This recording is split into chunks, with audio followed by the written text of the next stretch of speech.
The Galactic Training Academy was a place of legends. Only the best from every star system came here. Giant reptilian warriors, insect-like tacticians, tall blue-skinned speed fighters, all trained to become elite soldiers of the galaxy. And then, there was a human. His name was Jackson Cole. He was not tall. He was not fast. He didn't have claws, wings, or special powers. On the first day, he stood in line wearing his plain black cadet uniform. His eyes were calm, but everyone else laughed. "Is that a joke?" one alien hissed, showing sharp teeth. "A Terran? This is war training, not babysitting," another shouted. Even the instructors looked confused, but Jackson said nothing. The first test began. It was called the Gauntlet. A long metal tunnel full of traps, firing lasers, moving walls, and electric floors. Cadets had to run through it to the end without falling. One by one, the alien cadets rushed forward. Some made it. Some screamed and fell. Then came Jackson's turn. He ran with full speed. His steps were fast, but his body shook. A sudden laser beam hit his leg. He dropped to one knee. Gasps and laughter echoed through the hall. "He fell," someone shouted. "So weak." But Jackson did not scream. He did not cry.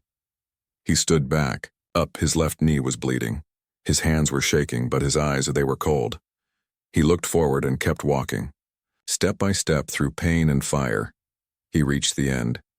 The room went silent. Even the instructor, a tall gray alien with 6 eyes, stopped writing notes. "Interesting," the instructor muttered. That night, Jackson sat alone in the dining hall. No one talked to him. Some gave him strange looks. Others laughed quietly behind his back. But Jackson ate in silence. In his dorm room, while others slept, he trained. Push-ups, pull-ups, punching the air again and again until his arms went numb. The next day was combat day. Each cadet had to fight one-on-one in the arena. Jackson was matched with Zark, a large 4-armed warrior from the planet Dravok. When Zark entered the ring, the crowd cheered. When Jackson entered, they laughed again. "Don't blink. The human will fall in 5 seconds," someone shouted. Fight began. Zark roared and rushed at him. Jackson moved fast, dodging the first hit, but the second punch hit his stomach hard. He flew backward and hit the wall. Blood came from his mouth. The audience laughed louder now. "Maybe he should stick to farming on Earth," a voice mocked. But then, Jackson stood up, slowly, breathing, hard, face bruised, shirt torn. He wiped blood from his lips and said just one word. "Again." Zark frowned. "You want more?" Jackson didn't answer. He just raised his fists. The second round began. Jackson used speed now.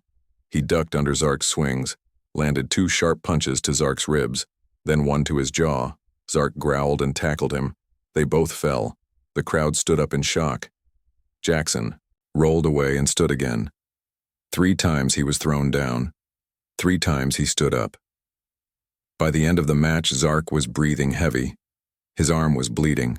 Jackson's nose was broken, but he smiled. The bell rang. The match ended. No one laughed now. The instructor walked into the ring. "Winner?" he asked, looking at both. Zark said nothing. He looked down. The instructor turned to the crowd. "Combat ends in a draw." Gasps, murmurs, whispers. A draw. With a human? Later that day, a group of high-ranked instructors met in a secret chamber. One of them, a robotic tactician named Krelin, showed a hologram of Jackson's fight. "This is not normal," Krelin said. "No human cadet should survive that level of force. His pain tolerance is unnatural." Another instructor nodded. "He got up after 5 strikes that should break bone. Why?" No one had an answer. In the training yard that evening, Zark walked up to Jackson. "You fight like you don't care about pain," he said. Jackson shrugged. "Maybe I don't." Zark stared at him for a moment. Then he did something no one expected. He offered a hand. Jackson shook it. Around them, other cadets watched. Some still didn't believe what they saw. Others stayed quiet. But one thing was clear. The human was no longer a joke. That night, Jackson sat alone again. But this time, someone walked over and sat beside him. A small alien from the ice planet. Ro. "You were brave," she said. Jackson looked at her, surprised. "Thanks," he said simply. He looked up at the stars beyond the academy glass roof. His voice was quiet but firm. "They can laugh all they want," he whispered. "As long as I get back up, they'll remember me." And they would. Because this was only the beginning. It had been 5 days since the fight. Jackson was no longer the target of open laughter, but he was not fully accepted either. The other cadets didn't understand him. He didn't talk much. He trained alone. He didn't show pain or fear. And someone had started watching him. Not in a friendly way, but in silence. From the shadows. Late at night, the academy halls were quiet. Most cadets were sleeping, but Jackson was awake, jogging through the empty corridors. Every footstep echoed. Behind him, somewhere far back, another set of footsteps followed. Quiet. Careful. He stopped, turned around. No one. He looked at the wall scanner. It showed nothing. Still, something felt wrong. He shook his head and kept moving. But the feeling didn't go away. The next morning, the instructors gave a new task: stealth and survival. Each. Cadet was dropped into a giant training zone called the Maze. Metal walls, flickering lights, drones with stun weapons. The goal: survive and reach the exit without being caught. Time limit: 45 minutes. Jackson moved fast, keeping low. He avoided drones, crawled through vents, and used shadows. But then he saw something strange. A drone spotted another cadet. It should have fired a warning shot and moved on. Instead, it opened full stun mode and shocked the cadet until he collapsed, twitching. Jackson's eyes narrowed. "That's not training mode," he muttered. He kept moving but stayed more alert. He passed 2 more cadets, both unconscious. No burns, no injuries. Just asleep? No. Drugged. Someone had changed the programming, and he was still inside.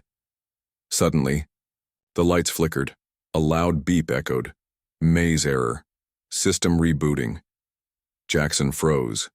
Then he heard it. Heavy mechanical steps. Not from a drone. From something bigger. He ducked behind a wall. A large robot moved past. Black armor. Red eyes. Not academy tech. It didn't look for training cadets, it looked for targets. Jackson whispered, "This isn't a test anymore." He crept forward. His heart was beating fast, but his hands stayed steady. He found a metal door. Locked. He hacked. The small panel with a wire from his boot. Earth soldiers were trained to improvise. The door opened. Inside, a small control room with security feeds. And there, on one screen, he saw himself. A camera had been watching him this whole time. Not just during training. In his dorm, in the yard, in the halls. "Why?" he whispered. He tapped another screen. It showed code. Lines of programming with a strange signature. X-Alpha.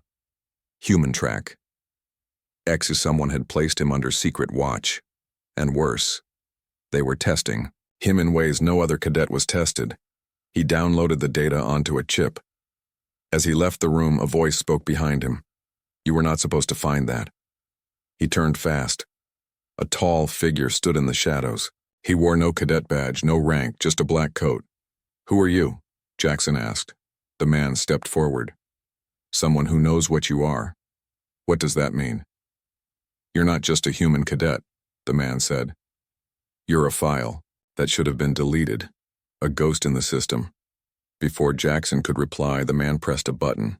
Gas filled the room. Jackson covered his mouth, kicked the door open, and ran. He didn't stop until he reached the maze exit. As he stepped out, the alarm rang again. "Training error. Zone shutdown. Cadets dismissed." Instructors came running. They didn't look happy. Later that night, in the command center, instructors reviewed the footage. "What was that bot doing in the maze?" one asked. Another replied, "No idea, it wasn't ours. And the code, it's been erased." "And the human?" a third asked. They watched the clip of Jackson dodging the black robot and escaping. Creelan, the robotic tactician, said he should not be alive after that. Another instructor asked, "Should we stop the tests?" Creelan stared at the screen. "No, let's see how far he can go." Back in his dorm, Jackson looked at the chip he had stolen. It was marked, Project Lazarus, level red access only. He didn't know what Lazarus meant yet, but he knew one thing. Someone wanted him to break, and he wasn't going to give them that. He hid the chip under his bed and lay down. In the shadows outside, a small spider-like camera clicked quietly, watching, but Jackson didn't close his eyes. He whispered, "I see you now," and for the first time the watcher felt fear. The academy was changing. Ever since the maze incident, whispers had started. About the human, about strange tests, about secrets. No one said anything out loud. But Jackson could feel it. Some cadets now stared at him with respect, others with fear, a few with hate. He didn't care. He had one goal: survive and find out the truth. That morning, the instructors announced a new challenge. "Survival week," the commander said. 7 days. No food rations, no weapons, just the wild zone. First one to signal for rescue fails. It wasn't training. It was a real mission. Alien cadets looked excited. This was their kind of test. Brute strength, hunting, endurance. Jackson said nothing. He was already thinking. They were dropped in different locations across the forest zone. No communication. No help. Just survival. Jackson landed near a river. He checked his gear: a water filter, fire starter, and a small knife. "Let's begin," he whispered. He started building a shelter from tree bark and rocks. He caught insects for food. His body was tired, but he didn't stop. He remembered his Earth training. You don't have to be the fastest. Just outlast everyone. By day 2, the others began to suffer.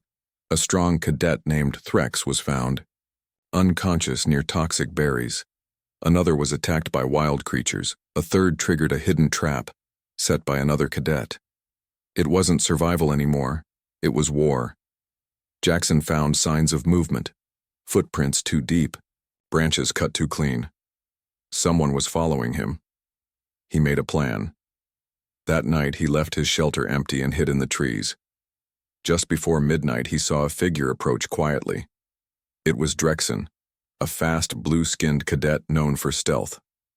Drexen entered the shelter looking for something to steal or maybe harm. Jackson dropped down silently behind him. "Looking for me?" he said coldly. Drexen spun around, shocked. "You, how?" Jackson didn't answer. He stepped forward. "I don't want to fight," Drexen sneered. "Then you lose," he attacked. But Jackson didn't fight with strength. He fought with strategy. He dodged, tripped Drexen, and used the cadet's own weight to pin him. "I said I don't want to fight," Jackson said again. "But I will if I must."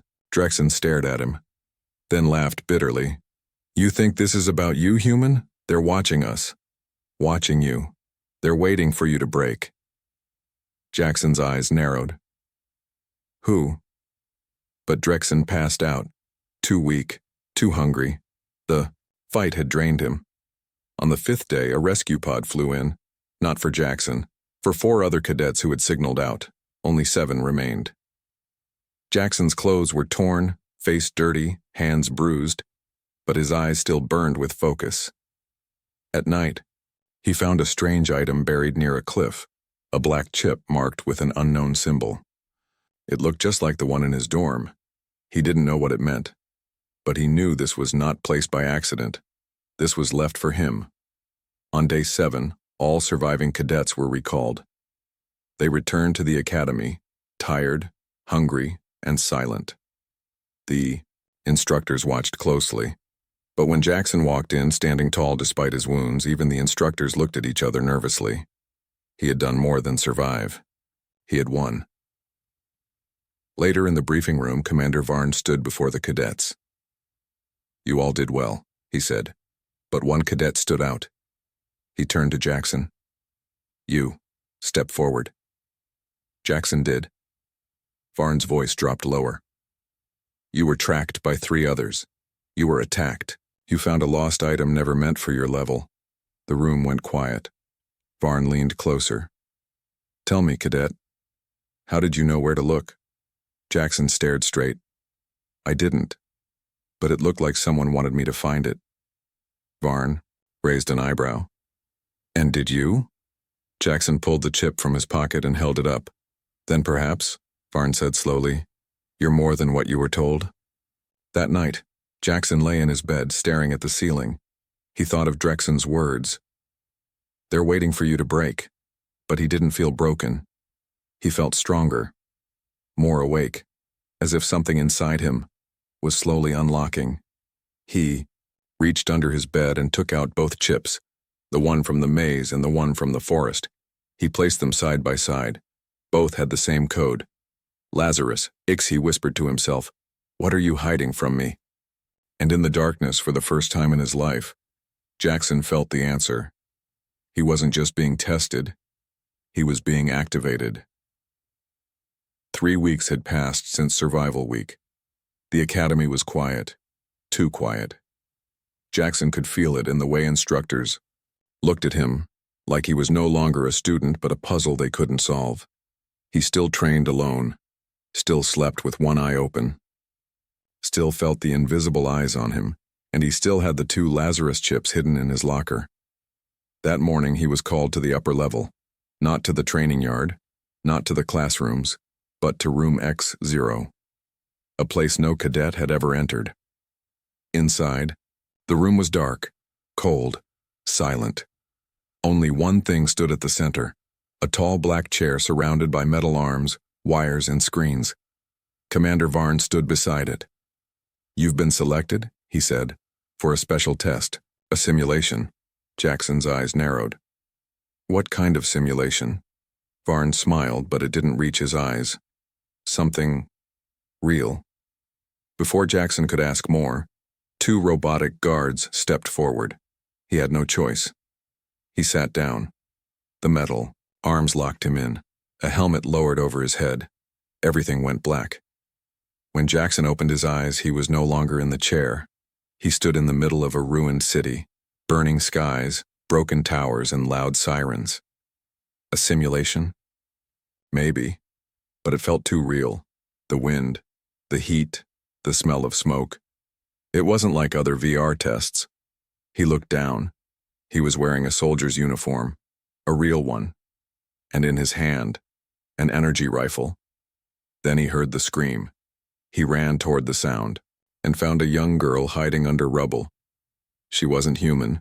She had 4 arms and pale skin. But her eyes were terrified like any child's. A huge beast charged toward her. Metal jaw, red eyes, claws that cut steel. Jackson didn't hesitate. He fired. The first shot hit its leg, the second its chest. The third burned through its head. It dropped. He pulled the girl out. She looked up at him and whispered, "You're human?" He nodded. She reached into her pocket and handed him something, a glowing cube. "It's important," she said. "Don't let them take it again." Then, suddenly, everything exploded. Jackson woke up gasping. The helmet was off. He was back, in the chair, but his heart raced. His hands were shaking. He looked around. Commander Varn wasn't there. Instead, an old alien scientist stood near the door, watching him. "You did better than expected," the scientist said. "What was that?" Jackson asked. The scientist didn't answer. He only pointed to the screen. It showed Jackson's brain scan, lines glowing, pulsing, spiking beyond normal. "You weren't just running a program," the scientist said. "You were remembering." "Remembering what?" The scientist stared at him. That is the question. Later that night, Jackson went to the empty tech lab. He connected the Lazarus chips to a private console. The files opened, but most were locked, except one. It was a video. He hit play. The screen showed a younger Jackson, shorter hair, same eyes, same calm. He wore a black uniform with a different badge. LZ-01 behind him, a voice said, "Do you accept activation of Protocol Lazarus?" Young Jackson nodded. Then the screen went black. Jackson stared, confused. "I don't remember this." He tried to access more files, but a message popped up. Error. Memory lock detected. Key DNA signature required. He leaned back. What did this mean? Had he been here before? The next morning, things got stranger. He woke up to alarms. Cadets running, instructors shouting. Outside, the sky above the academy was full of black ships, not training ships, real ones. An invasion? No. An inspection. Hours. Later, inside the High Council chamber, leaders from different galactic empires arrived. They weren't there for the academy. They were there for him. Jackson was called into the center of the chamber, hundreds of eyes on him. One tall alien in golden armor stepped forward. "We request the truth," he said, "about the human cadet and Project Lazarus." The head instructor tried to speak, but the alien raised a hand. "We know he was activated. We know he survived the test. We know the files are still incomplete." Another alien leader said, "You've hidden something dangerous inside that boy." Jackson stepped forward now. "I want to know too," he said. "What is Project Lazarus?" Silence. Then a final voice spoke. Cold. Mechanical. From behind the council, Creelan, the robotic tactician. He walked slowly into the light. "Project Lazarus," he said, "was a failsafe, a weapon in human skin, a soldier designed to awaken when war returns." He turned to Jackson. "You, cadet, were never born for peace. You were built for the next war." Gasps echoed in the chamber. Jackson stood still, heart pounding. Inside him, something stirred, memories half buried, images of past battles, a voice calling out orders, pain, fire, survival. He whispered, "Then why did you erase my memory?" Creelan's eyes glowed. "Because we were afraid of what you might become." Jackson did not sleep that night. The words from the chamber repeated in his head. "You were never born for peace. You were built for the next war." He sat alone on his bed, staring at the two Lazarus chips. His hands were steady, but his mind was full of noise. Was he even fully human? The next morning, the academy was strangely quiet. No training, no classes. Just silence. Cadets whispered in the halls. Some looked at Jackson with fear. Others avoided him completely. Even the instructors kept their distance. Only one person came near, Commander Varn. "Walk with me," he said. They moved through the garden, halls, far from cameras and ears. Varn finally spoke. "Do you know what a trigger word is?" Jackson nodded slowly. "A command that unlocks a hidden response." Varn looked at him with cold eyes. "You have one." Jackson stopped walking. "What?" "Somewhere in your brain, a word is sleeping, a code buried deep. When someone says it, the real you wakes up." Jackson's mouth went dry. "Why didn't you tell me this before?" Varn looked away. "Because we didn't know if it still worked. We hoped it never would." Later that day, Jackson returned to the tech lab. He plugged in the Lazarus chips again. This time he noticed something new. A hidden folder labeled Awakening. He tapped it. A strange file opened. Just a black screen with one word written. "Recall." The moment he read it, a sharp pain hit his head. He gasped and grabbed the table, his vision blurred. And then it happened. He saw flashes not of dreams, but memories, running through fire, shouting orders, pulling wounded soldiers from smoke, standing over a pile of broken machines, alone, but alive. His own voice whispering, "You can't kill what's already died once." Then silence. He woke, up lying on the floor of the lab, sweating, heart racing. He sat up slowly. The pain was gone, but something had changed. He remembered how to fight like a machine, how to read code, how to break it. He remembered things he was never taught here. He whispered, the trigger worked, and now he was awake. That night, 3 armed guards entered his dorm. Cadet Jackson, one said, "You are under arrest." He stood calmly. "For what?" The lead guard answered, "You accessed restricted files. You triggered classified memory." Jackson raised his hands.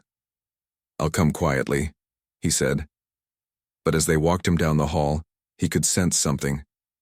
They weren't bringing him to a cell. They were taking him somewhere hidden. They entered a dark underground level, one not shown on maps. The guards pushed open a metal door. Inside, a single chair, a red light blinking above. A voice spoke from the force. "Speakers, you have remembered too much, Cadet." Jackson stayed silent. "You are no longer useful as a student. You are now a subject." Then gas filled the room. But Jackson didn't pass out. Not this time. He held his breath, closed his eyes, and let his instincts guide him. The Lazarus training had kicked in. In one swift move, he pulled a pin from his uniform boot, tiny but sharp. He jabbed it into the nearest guard's knee. The guard fell.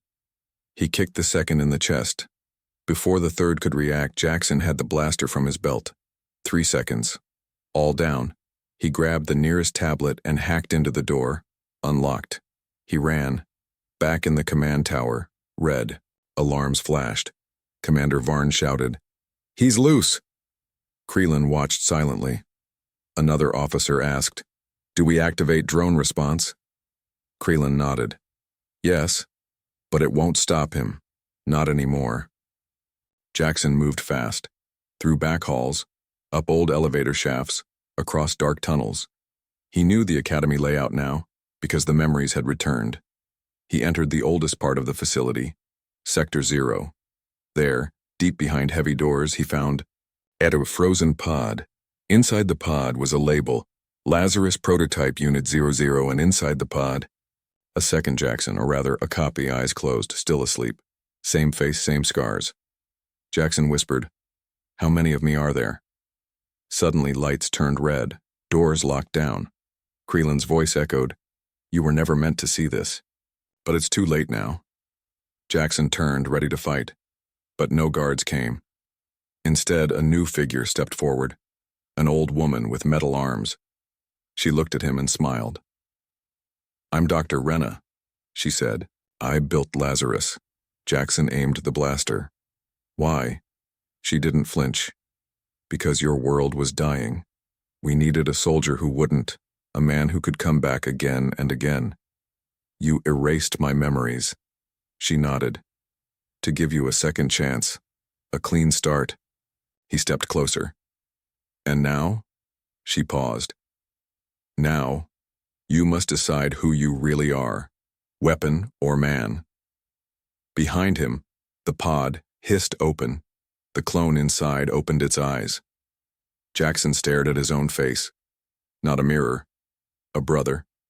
Maybe a warning. He turned back to Renna. "Then tell me the truth," she whispered. "It starts with one more word, the final key."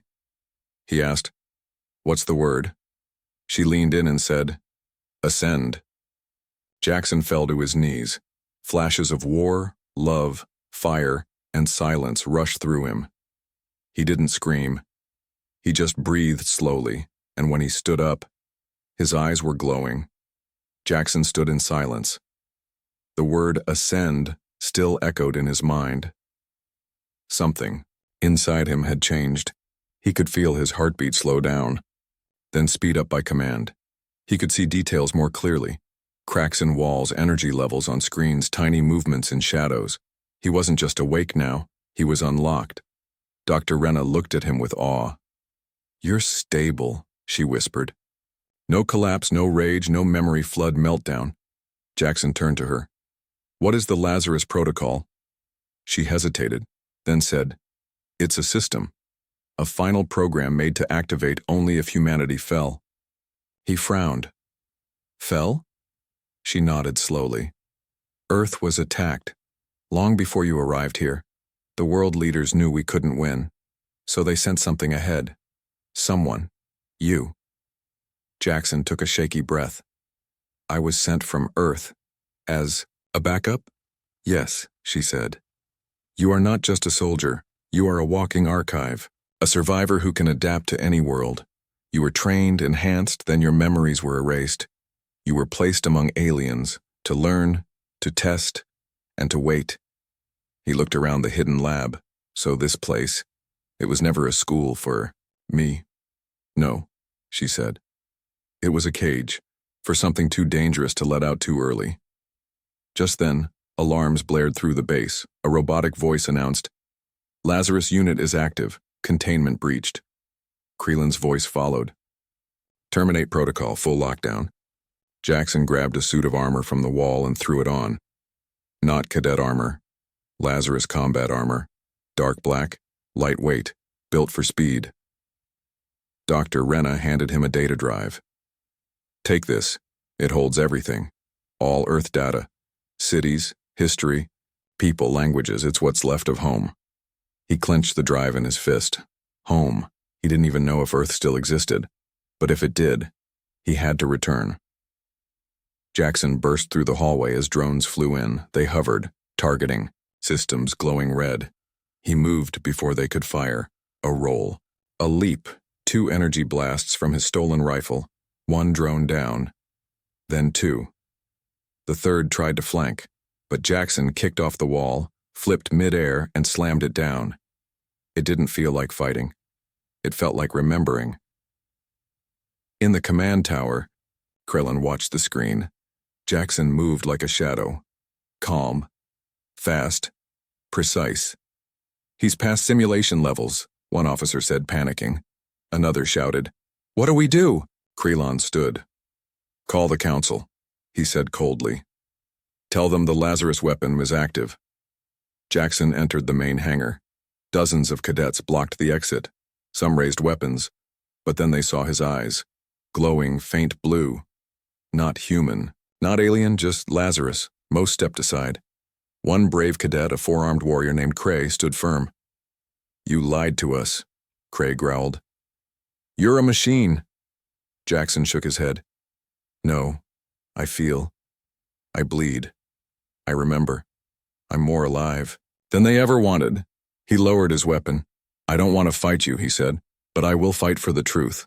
Cray stared at him, then stepped aside. In the final chamber, Jackson reached the Starship Bay. A sleek, black escape ship waited. Renna's voice came through his comms. "This ship has a jump drive. It can reach Earth, if it still exists." He climbed in, set coordinates, but before he could launch, Krillin appeared on the main screen. "You will not survive this," the machine said. Jackson stared at him. "I already have," he replied, and fired the launch sequence. The ship roared into space. Stars flashed by. Silence fell again. But inside Jackson's chest, a storm had begun. He looked at the drive in his hand, the last piece of home. Then for the first time, he whispered, "If Earth is gone, I'll build it again." And, behind him, inside the locked cargo hold, another Lazarus unit began to stir, eyes opening. One word glowing on its chest plate. Jackson sat alone in the black ship. Stars raced past him like silver dust. The ship's AI voice spoke softly. Estimated arrival, Earth sector, 1 hour. He stared at the glowing data drive in his hand. This tiny object carried everything. That Earth had once been. People, culture, cities, hope. His knuckles turned white as he gripped it tighter. What if there's nothing left? What if I'm too late? He closed his eyes and whispered, "I'm going home, no matter what I find." As the ship entered Earth's solar system, the AI announced, "Warning, multiple debris fields detected, no human signals." Jackson looked at the screen. Where once there were space stations and satellites, now there was wreckage. Twisted. Steel, floating bones. Burnt flags. His heart sank. "Scan Earth," he ordered. The results came back. Planet surface, 80% uninhabitable. Radiation levels high. Cities destroyed. Signs of past battle. Jackson sat in silence. The world he once belonged to was gone. The ship landed on the edge of what was once called New York City. Now it was a desert of black glass and broken steel. Jackson stepped outside in full armor. Ash blew in the wind, like snow. Skyscrapers were just skeletons. Cars melted into the streets. And in the center of it all, a strange blue light pulsed. Jackson walked toward it. As he moved through the ruins, he found signs of the last stand. Blasted mechs, crumpled tanks, human armor torn apart, laser burns on bones. He bent down beside a wall where someone had carved a message with their last breath. "We fought. We remembered. We fell." Jackson placed his hand on it. "I remember too," he whispered. Then he saw the source of the blue light. A large black monolith stood in the middle of an old city square. It pulsed like a heartbeat, and on its side, a familiar symbol, the Lazarus emblem. As he approached it, his armor vibrated. Then a voice came from the monolith. "Lazarus unit recognized. Begin protocol merge." Jackson stepped back. "What merge?" The monolith replied. "Transfer all. Memory. Combine with remaining core. Rebuild. Earth." Jackson's eyes widened. The data drive. The memories. The strength in his blood. It wasn't just for surviving, it was for restarting. He placed the drive into the monolith. It glowed brighter. Then a hidden panel opened. Inside were rows of dormant machines, construction bots, seed pods, AI mines, cloning tanks. Jackson realized this wasn't a tomb. It was a recovery chamber. He dropped to his knees. This was the plan all along. Just then, a sharp sound echoed, not from the monolith, from behind. Jackson turned fast, rifle ready. Dark figure stood in the ash metal skin. "Red Eyes Creelin." "You weren't supposed to find this," the machine said coldly. "You followed me here?" Jackson shouted. "I am the fail-safe to the fail-safe," Creelin replied. "If Earth's plan reactivated, I was sent to end it." He raised an arm, a pulse beam fired. Jackson rolled aside. The fight began. Blaster fire burned through dead streets. Jackson used the ruins for cover. Creelin moved like a ghost, silent, deadly, fast. Jackson's shots bounced off his armor. Creelin's voice came calm. "You were built for survival, but I was built to end survivors." But Jackson had one thing. Creelin didn't. Memory. Real, human memory. Emotion. Will. A reason to stand back up. He led Creelin into the old subway tunnels. Dark, narrow, echoing with every step. Jackson lured him to a chamber filled with old power cores. He hit a switch. The cores exploded with light. Electricity surged through the tunnel. Creelin screamed. Parts of his body sparked and melted. But he still stood. "I cannot be killed," he growled. Jackson ran forward shouting, "You don't need to die," and shoved the Lazarus blade, a weapon from the monolith, straight through Creelin's chest. "You just need to stop." Creelin froze, then fell. Finally, silence. Back at the monolith, Jackson limped forward. The machines inside had activated. Tiny drones flew into the sky, planting green, purifying air. Small buildings began to grow. For the first time in years, Earth began to breathe again. That night, Jackson sat by a fire. He looked up at the stars. He wasn't just a soldier now. He was the last builder, the last protector, maybe the first human of a new Earth. But deep inside the monolith, another signal blinked from deep space, Unknown origin. It said only one word. Awaken. Jackson stared at the signal flashing from the monolith. Awaken. The word glowed in red, repeating every 5 seconds. It was not from Earth. It came from deep space. His eyes narrowed. Someone else received the Lazarus code. The AI confirmed. Signal source. Unknown origin. Multiple units responding. Jackson clenched his fists. They were not the only ones who made copies of me. The next day, Earth began to change. Tiny green sprouts broke through the ash. Drones rebuilt the air towers. Water purification bots found underground rivers. From orbit, the blackened Earth now had lines of soft blue and green returning. Jackson had restored hope. But he knew it wouldn't last. Not if others like him were waking up. Inside the monolith, a hidden chamber opened. Inside, he found a Lazarus beacon map.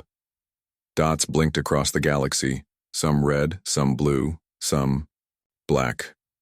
Each dot was a unit like him. Some were still asleep, some fully active, and some marked with hostile, compromised. Jackson stared at the map. These are not all allies. Just then, the sky cracked. A ship appeared in orbit, sleek, silver, not human, not alien. A voice came through every speaker on Earth. Lazarus Unit 17, we see you. We remember you. Do you remember us? Jackson didn't answer. The voice continued. We were your brothers. Once. Now we have evolved. Freed from emotion. Freed from weakness. Jackson looked up. You lost your humanity. The voice answered. No, Jackson, we chose perfection. You chose pain. And with that, 3 more ships entered orbit. Hostile Lazarus units had arrived. They were faster, colder, sharper. They had no soul. They dropped from the sky like metal angels of death. Black armor, red eyes. Each one was a perfect weapon. Jackson knew he couldn't face them alone. He activated the monolith's final defense. Call all units. Echo of Earth protocol. Across Earth, hidden labs opened. Buried pods lit up, one by one. More Lazarus units began to rise. But these were different. These were older versions, some broken, some unstable, some full of pain. And yet, they were still human. Jackson stood before them, a group of 20 Lazarus survivors. They looked at him, some with hope, some with fear. We were made to fight, he said, but we choose why we fight. A broken unit with burn marks asked, will we die again? Jackson nodded. Maybe. But this time we don't die forgotten. The final battle began in the skies above Earth. Hostile units dropped plasma storms and sonic bombs. Jackson led. The charge, his blade glowing, his armor lit with Earth's blue light. He clashed with one hostile in midair. Blow after blow. The enemy laughed. You still bleed. Jackson grinned.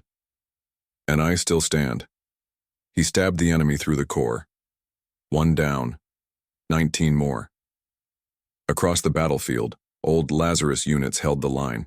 They fought in teams. They moved with memory. They did not run. One of them fell. Another picked up his blade. They were more than machines now. They were brothers. In the final moment, Jackson reached the enemy command ship. Inside stood the first Lazarus, Unit 00, the one who had gone rogue first, the original. He was cold, silent, eyes empty. You betrayed the code, Jackson said. Unit 00 replied, no, I became it. They fought with pure speed and power. Walls cracked, systems fried. But in the end, Jackson placed his hand on the control core and whispered, this is Earth, not yours. He overloaded the system. The enemy ship exploded in a wave of light. When the dust cleared, Jackson lay on the ground, broken armor, blood on his face. But alive. Around him, his fellow Lazarus unit stood, some wounded, some crying, but alive. The monolith spoke one last time. Restoration protocol complete. Earth begins again. Jackson looked at the rising sun. No more shadows. Just light. A new world, built by the last survivors, the ones who remembered, the ones who stood back up, the ones who chose to stay human. As the camera zooms out, a single tree grows in the middle of the ruins, its roots deep in old bones, its leaves reaching to a bright new sky, and one voice echoes softly. They laughed when the human cadet fell, then froze, when he got back up without flinching.